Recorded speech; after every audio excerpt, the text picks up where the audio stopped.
لیکن یہ جو اللہ تعالیٰ نے قربانی کا عمل میرے اور آپ کے ہاتھوں میں جاری کروایا ہے، اس سے انسان کے اندر اللہ تعالیٰ کیا بات پیدا کروانا چاہتے ہیں؟ کیونکہ اللہ تعالیٰ جب بھی کسی بات کا حکم دیتے ہیں تو اس میں کوئی نہ کوئی مقصد ہوتا ہے۔ جیسا کہ ابھی 2 مہینے پہلے رمضان المبارک کا مہینہ تھا، تو اللہ نے فرمایا یا ایھا الذین آمنوا کتب علیکم الصیام کما کتب علی الذین من قبلکم لعلکم تتقون، کہ تمہارے اوپر روزے اس لیے فرض کیے گئے تاکہ تمہارے اندر تقوی پیدا ہو جائے۔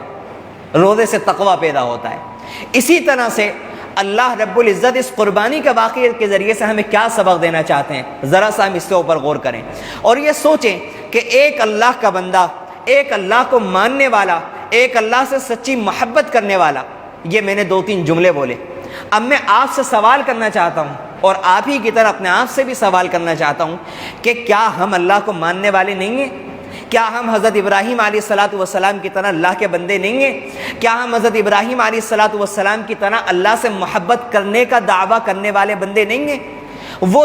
تینوں باتیں جو حضرت ابراہیم علیہ السلام کے اندر موجود تھیں، وہ ساری کی ساری باتیں میرے اور آپ کے اندر بھی موجود ہیں۔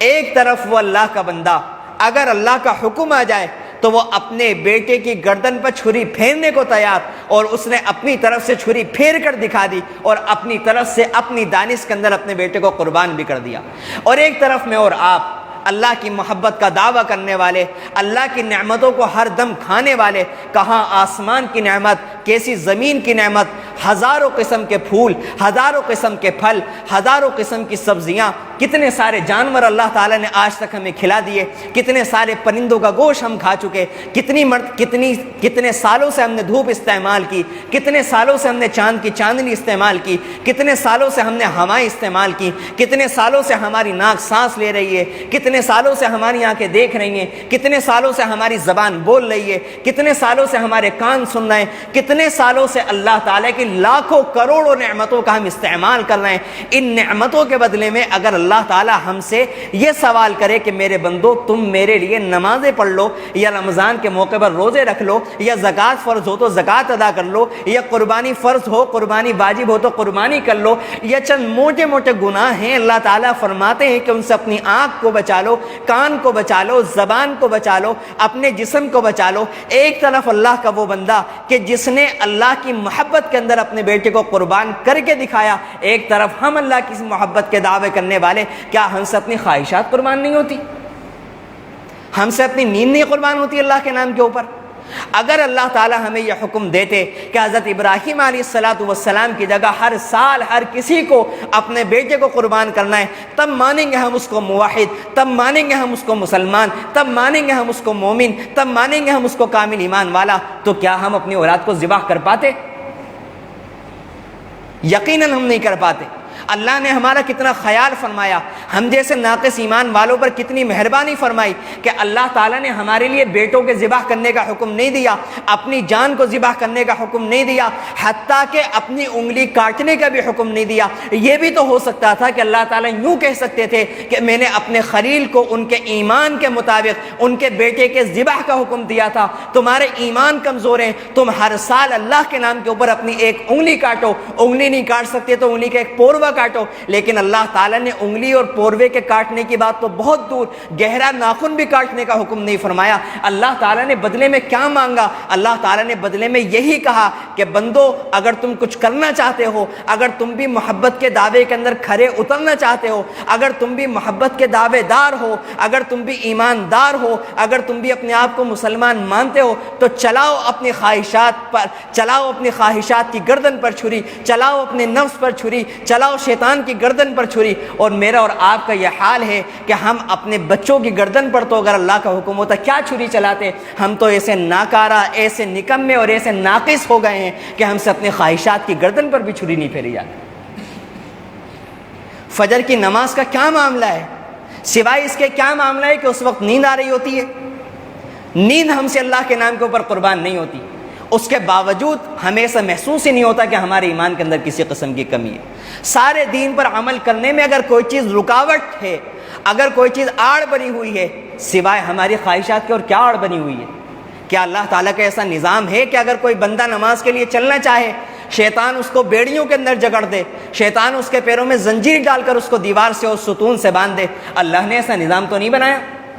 سوائے اس کے کوئی اور بات نہیں ہے کہ ہم اپنی خواہشات کی زنجیروں میں، اپنی خواہشات کی بیڑیوں میں جکڑے ہوئے ہیں۔ آج اس عید کے موقع پر، بقرعید کے موقع پر، اللہ کی طرف سے والا جو نظام ہے، یہ جو بقرعید کا واقعہ ہے، یہ کہیں نہ کہیں ہمیں سبق دے رہا ہے اور ہمیں جھنجھوڑ رہا ہے کہ ارے او اللہ کے ماننے والوں، ارے او اللہ سے محبت کے دعوے کرنے والوں، اگر تمہارے دل کے اندر ذرہ برابر آج بھی ایمان موجود ہے، اگر تم اپنے آپ کو مسلمان کہتے ہو، اگر تمہارے ضمیر ابھی مردہ نہیں ہوئے، اگر تمہارے اندر شرم کا ذرہ بھی موجود ہے، تو بڑھو اور پھر ہمت کرو اور آج کے دن اللہ سے عہد کرو کہ آج سے ہم وعدہ کرتے ہیں اللہ سے کہ ہم اپنی خواہشات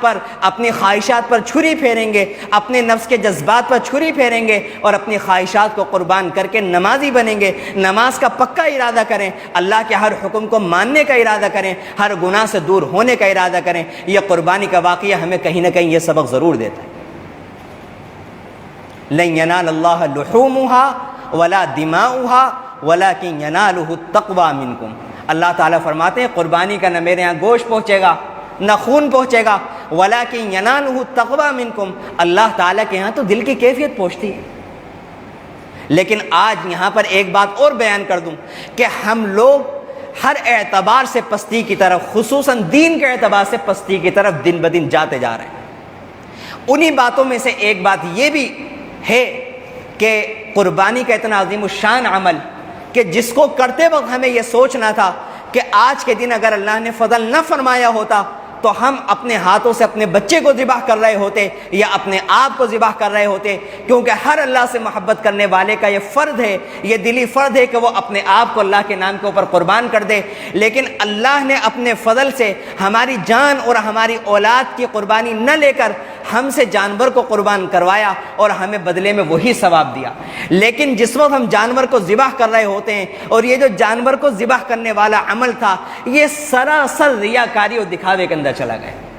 ہمارا عجیب و غریب حال ہو گیا، سوائے اس کے کوئی اور تذکرہ نہیں سننے میں آتا۔ ہر انسان صرف اور صرف اس کے اندر رہتا ہے کہ میرا جانور فلاں سے زیادہ موٹا ہو، میرا جانور فلاں سے زیادہ خوبصورت ہو، میرا جانور فلاں سے زیادہ مہنگا ہو، اور روز بروز جیسے ہی بقرعید کا ایام قریب آتے رہتے ہیں یہ بحثیں تیز ہوتی جاتی ہیں۔ جہاں بھی گلی سے گزرو، جس خطے سے بھی گزرو، یہی آواز سننے میں آتی ہے کہ فلاں نے تو اتنے کا لیا، فلاں نے اتنے کا لیا۔ ابھی 2-3 روز پہلے کی بات ہے کہ ایک صاحب نے فون کیا اور مجھ سے مسئلہ معلوم کرنے لگے کہ اس وقت حالات ذرا میرے ٹھیک نہیں ہیں، کیا قربانی کرنی ضروری ہے؟ میں نے کہا کہ ہاں قربانی تو کرنی ضروری ہے، اگر آپ کی حیثیت بکرے کی نہیں ہے تو آپ بڑے جانور کے اندر حصہ لے لیں۔ تو فرمانے لگے کہ بڑے جانور کے اندر میں حصہ نہیں لوں گا، پھر تو اگر قربانی کرنی ضروری ہے میں بکرا ہی قربان کروں گا۔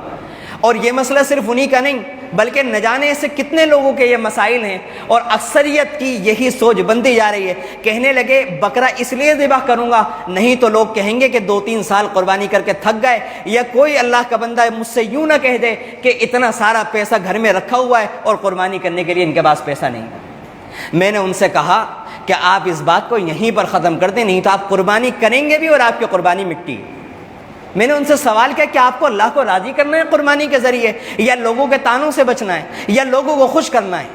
عجیب و غریب ہمارا حال ہے۔ کتنے سارے لوگ ایسے ہوتے ہیں کہ ان کی حیثیت نہیں ہوتی، لیکن معاشرے میں ایک جھوٹا اسٹیٹس بنانے کی وجہ سے کہ کسی زمانے میں اللہ نے ان کو مال و دولت سے نوازا ہوا تھا، اگر وہ 50,000 کی قربانی کرتے تھے تو آج چاہے کتنے بھی مقروض ہو جائیں، چاہے اندر سے کیسے بھی حالات ہوں، لیکن آج وہ 50 کی ہی قربانی کریں گے،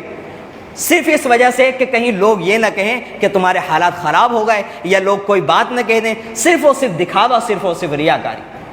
میرے عزیزوں، میرے بزرگوں، میرا حق نہیں بنتا میں کسی کی نیت پر انگلی اٹھاؤں یا میں کسی کے عمل کے اوپر ہاتھ رکھوں، لیکن ہاں اتنی بات ضرور ہے کہ ایک فرض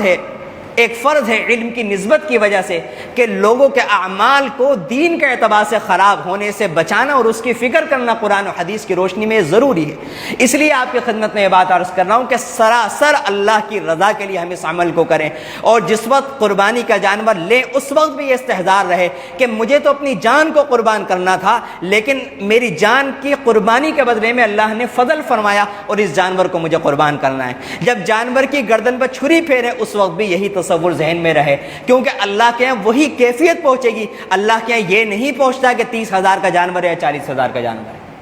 اور ایک دو باتیں مختصراً 1-2 منٹ میں مجھے اور عرض کرنی ہے، وہ یہ کہ اس وقت ہماری طرف سے ایک بہت بڑی کوتاہی یہ بھی ہوتی ہے قربانی کے موقع پر کہ ہم صفائی ستھرائی کا بالکل خیال نہیں رکھتے، اور پوری ذمہ داری کے ساتھ میں اس بات کو کہہ سکتا ہوں کہ اگر ہمارے اس ملک کے اندر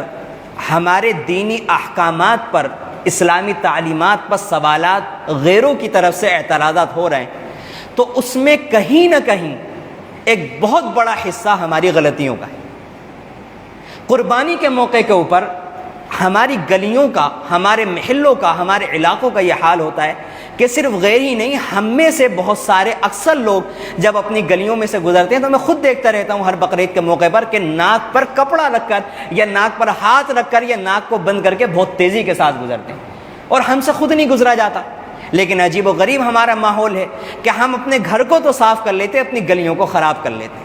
تو اس لیے میں اپنے سب نوجوانوں سے، سب بزرگوں سے بہت ادب کے ساتھ گزارش کرنا چاہتا ہوں، میری کوئی حیثیت تو نہیں ہے لیکن میری ایک ذمہ داری ہے جس کو ادا کرنے کی کوشش کر رہا ہوں۔ اللہ کرے کہ ہم سب اس کے اوپر عمل کر سکیں کہ جہاں ہم اتنا خرچ برداشت کرتے ہیں، قربانی کا جانور لے کر آتے ہیں، اس کی کٹائی، ساری چیزیں ہم برداشت کرتے ہیں، تو وہیں تھوڑا سا خرچ اور برداشت کریں، تھوڑی سی ہمت کریں، اور ہم جو اٹھانے والے ہیں ان گندگیوں کو صاف کرنے والے، ان کو پیسے دے کر یہ جو گندگی جس جگہ پر اکٹھی ہوتی ہے، جو اس کا مقام ہے اپنی گلی اور اپنے محلے سے دور، وہاں اس کو پہنچانے کی فکر کریں، اور بڑی تھیلیاں اور بڑے کٹوں کے اندر ہم اس کو اچھی طرح سے باندھ کر اگر گلی میں کہیں رکھنا ہے تو ہم اس کو وہاں اس طریقے سے پہنچانے کی کوشش کریں کہ یہ چیز بالکل کھلے عام نہ ہو، اور ہماری طرف سے ایک اچھی صفائی ستھرائی والا جو دین کی تعلیم ہے اور ایک جو دین کا ماحول ہے وہ ہماری طرف سے میسج جانا چاہیے۔ اب ایک سوال یہ بھی ہوتا ہے کہ صرف ایک ہی گلی اگر کرے یا صرف ہم چند لوگ ہی کریں تو اس سے کیا ہوگا؟ تو یہاں پر میں اس بات کو کہوں گا اس کے جواب کے طور پر کہ اس کام کو ہم لوگوں کو دکھانے کے لیے، لوگوں کی نظر میں اچھا بننے کے لیے نہیں کریں، نہ میں اس جذبے سے کہہ رہا ہوں، نہ ہمیں اس جذبے سے عمل کرنا، بلکہ ہمیں تو اپنے اللہ کا حکم سمجھ کر کہ صفائی و ستھرائی کو اسلام نے نصف ایمان قرار دیا، اور اللہ کے نبی صلی اللہ علیہ وسلم نے فرمایا کہ تمہارا ایمان اسی وقت کامل ہوگا جب تمہاری ذات سے کسی کو تکلیف نہ ہو۔ تو ہم تو ان باتوں کو سامنے رکھتے ہوئے اللہ کے نبی کی تعلیمات پر عمل کرنے کی غرض سے اس کام کو کریں، تو کوئی جانے نہ جانے، کوئی ہمیں اچھا سمجھے نہ سمجھے، لیکن رب العالمین کے یہاں ہمارا عمل یہ ضرور مقبول ہوگا اور ہمیں اس کے اوپر ضرور اجر ملے گا۔